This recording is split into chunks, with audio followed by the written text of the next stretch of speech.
Today, I'm going to show you the very first steps to knit and also how to use them for meditation. The meditative technique we're going to use today is called an imram. An imram is a Celtic wonder journey. In her book Avalon Within, Jhenah Telyndru tells us the imram is a spiritual technique like shamanic journeying or Kabbalistic pathworking. It takes us on a journey across the waters from the conscious to the personal unconscious, and it's keyed to an established archetypal realm. The archetypal realm.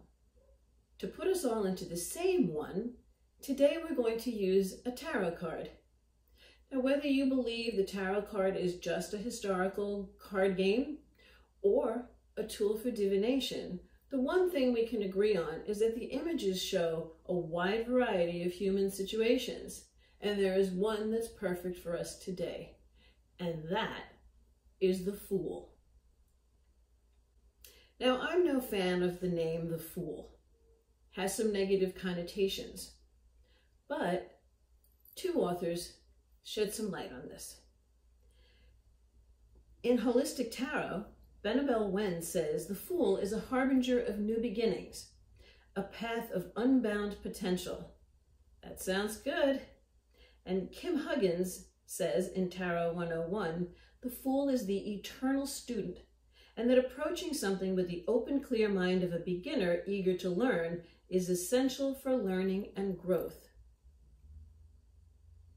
So our Fools are going to be very helpful today. This image is from the Universal Waite Tarot deck. The Rider-Waite-Smith tarot decks are probably one of the most popular decks in the world. In this image, our eternal student looks like he's about to step off the cliff, but before you panic, check out his little dog. The little dog looks like he's having fun. He's been here before and he knows he's going to be safe. This next image is from the Arthurian tarot. There are a couple of things I like about this image. Number one, I like that the Fool has been renamed the Seeker. That's what we are. We are seeking new skills and some relaxation techniques. You notice our Seeker has already stepped off the cliff and is absolutely certain of that rainbow path that's going to carry him over the landscape below. One of the things I like most about this image is the framework. We seem to be looking at him through a doorway, and that makes it that much easier for us to imagine stepping through this doorway out of our mundane realm and into his. The final image is my favorite. This is the Wanderer from the Wildwood Tarot. Once again, our wanderer is stepping off the cliff, very sure of that rainbow path before them. What I love most is that the arms are open, the hands are empty, and this wanderer walks forward to see what secrets lie in the realm before them.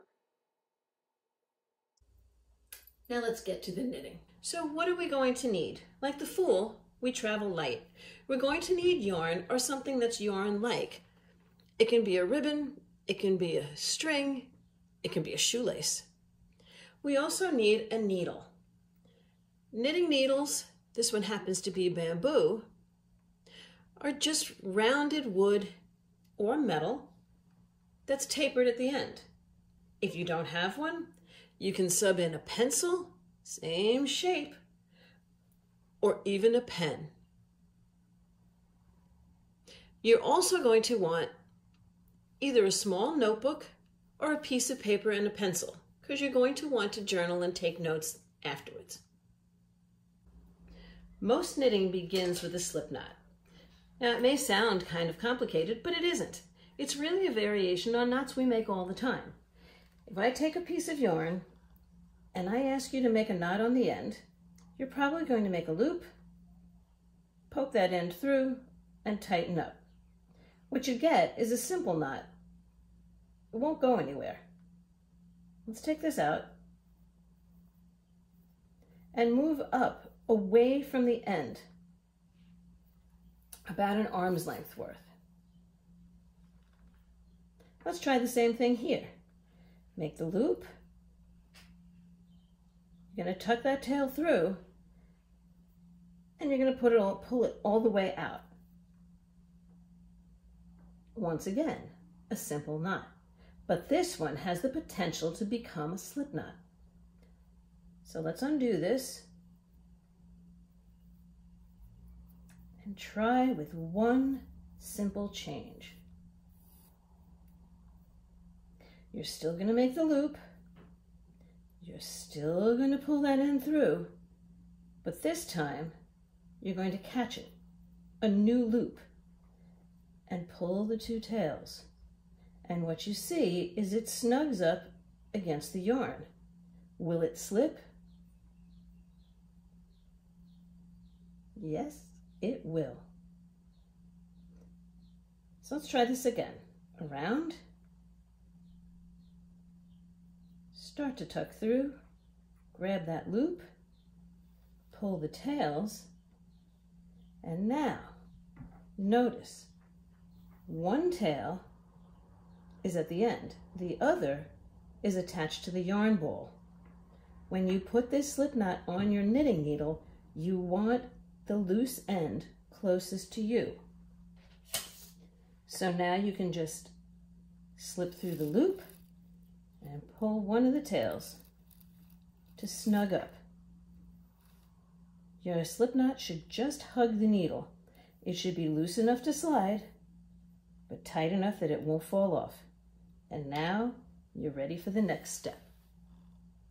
Knitting is actually a series of loops wound round the needle.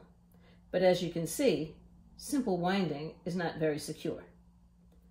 To secure them onto the needle so that we can work, we use what's called a cast-on. Today I'm going to show you the long tail cast-on. And for that, we need the long tail that we have. I usually use an arm length. You'll adjust depending on your project.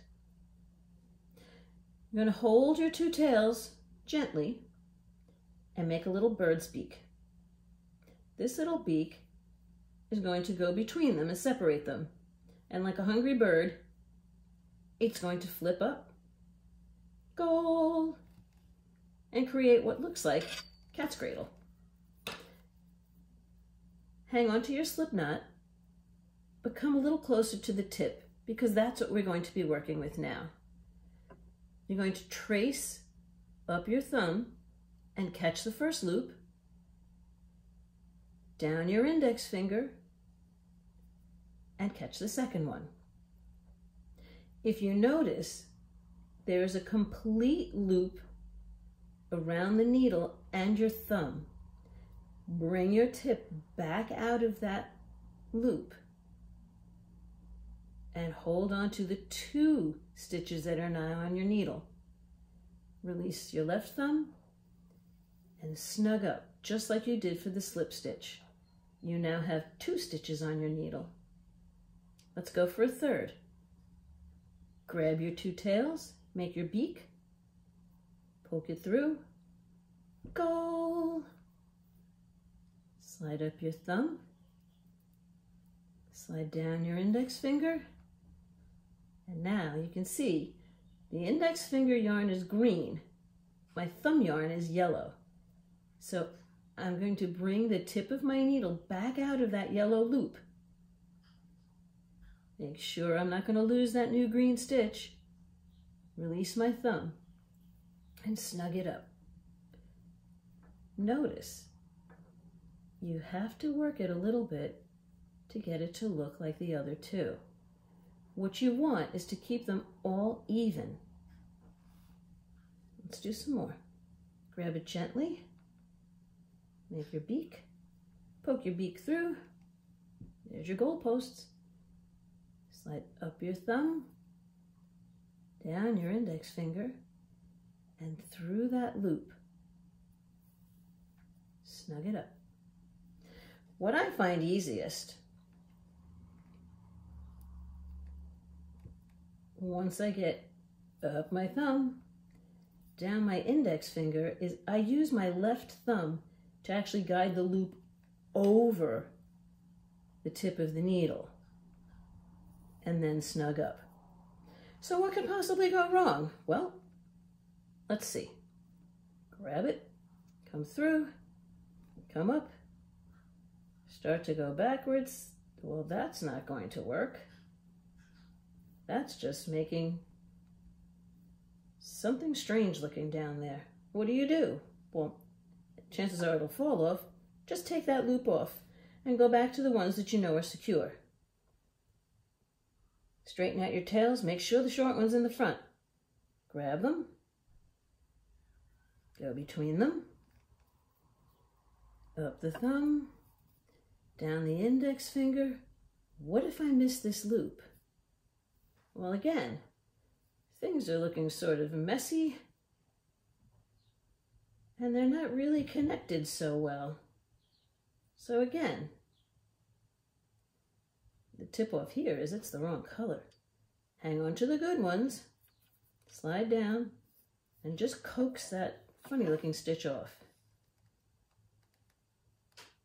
Make sure your short tail's in the front. Grab them gently. Make your beak. Poke in. Flip up. Up your thumb. Down your index finger. Now go slow. Make sure the thumb loop goes over the tip. And now you've got a successful loop. Depending on how many stitches you cast on, this is going to determine the width of the fabric that you create. So practice that a few times, and then we're going to put everything together. For our purposes, this exercise is just a practice one. So we're not going to hang on to any of the work that we've put on our needle. Before you begin to connect your knitting and meditation, let's take off any preconceived notions and walk in like the wanderer, open-minded, open-needled. So just slide it off, and you'll see the casting on of the long tail method is almost like creating a series of slip knots. The slip knot will always be the one that has a little bit more tension. It'll need a little coaxing to pop. But now we have a clean slate. Now that we have a clean slate with our yarn, let's bring back our fools.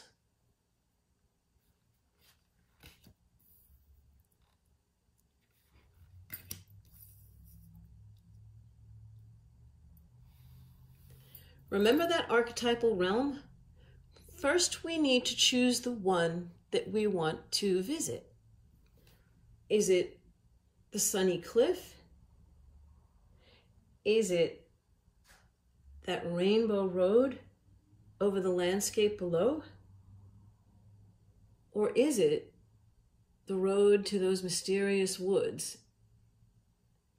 Choose one. Using the idea of the doorway, like the Seeker card, we want to step into this other realm. What our hands will be doing while we're thinking about that is creating that slip knot. So we're going to make our loop, bring the tail through, and here's our little loop, our little portal to the realm that we've chosen. Keeping your short tail in front of you, slip your needle on, snug up.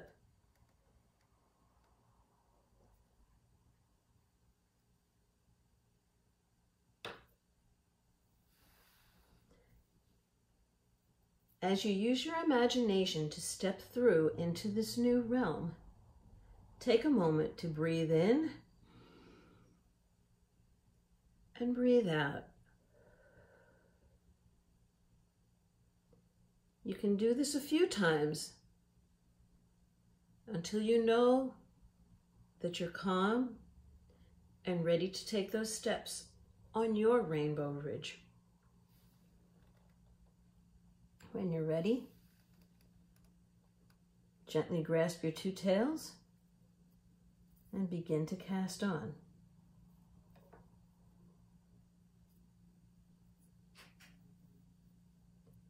Each stitch that you cast on will bring you one step further into the realm of your choice. Let the rhythm of the yarn remain slow,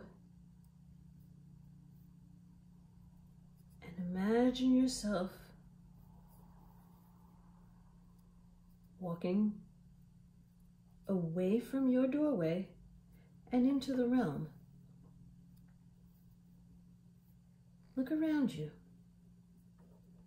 What do you see?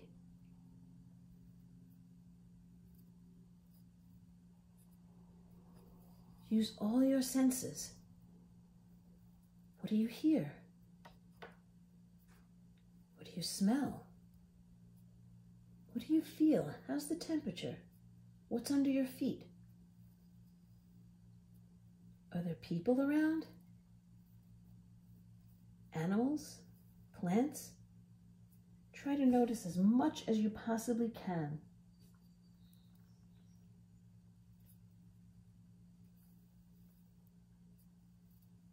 Ask questions. You never know who or what might answer you.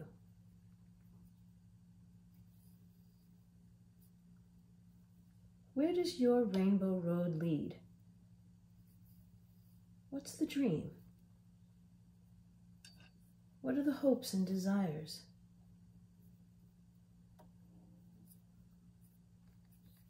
What's the challenge? What do you want to get out of this meditative session? You'll hear me repeat, intent is everything. So what is your intention in connecting with this other realm? What is it you want to learn?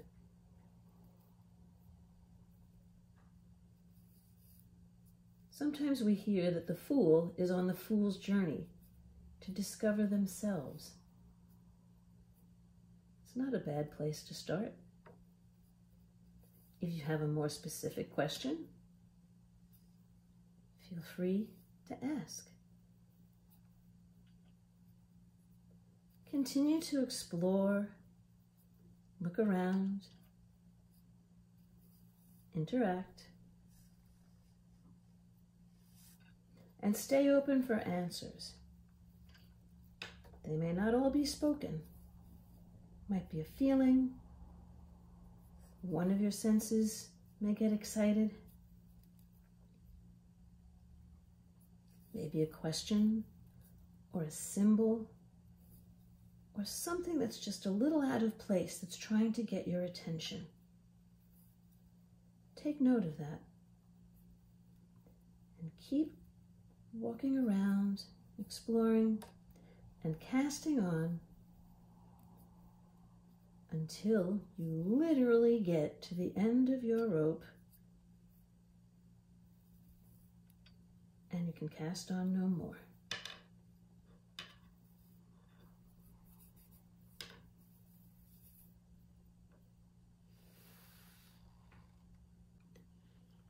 Since this is a short practice exercise, we're not going to keep any of these stitches.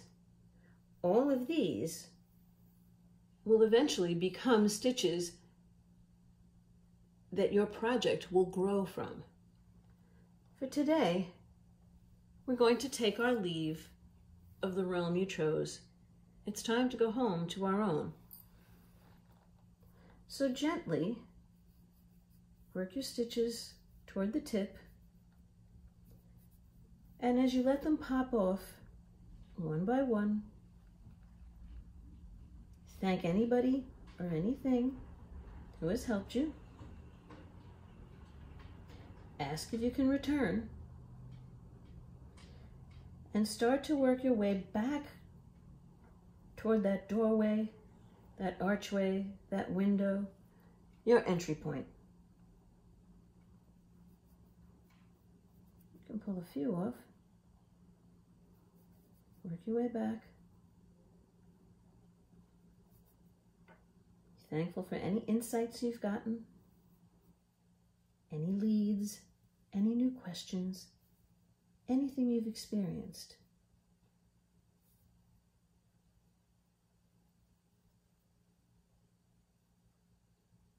Until you find yourself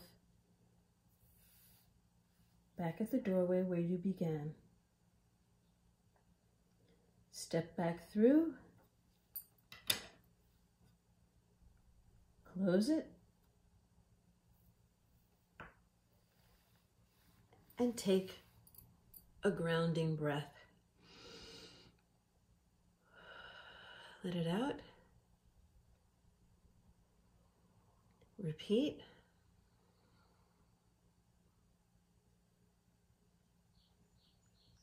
Repeat as many times as you need to feel that you are solidly back in the present. Journaling right after you finish your meditation is a great habit to get into. As vivid as your experiences may seem, they do fade rather quickly when we return to the present.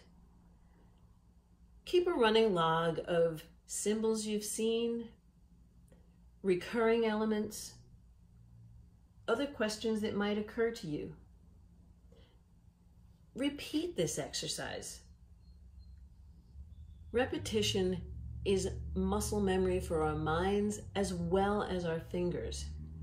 As you practice the steps to start your knitting, you're also practicing that mental journey into another realm, into your own unconscious. Take that wonder journey often. If you enjoyed the experience today, please hit the like button and think about subscribing and hitting the bell for notifications as we continue our journey. There are more techniques that I can show you, and I hope to see you next time. Bye-bye.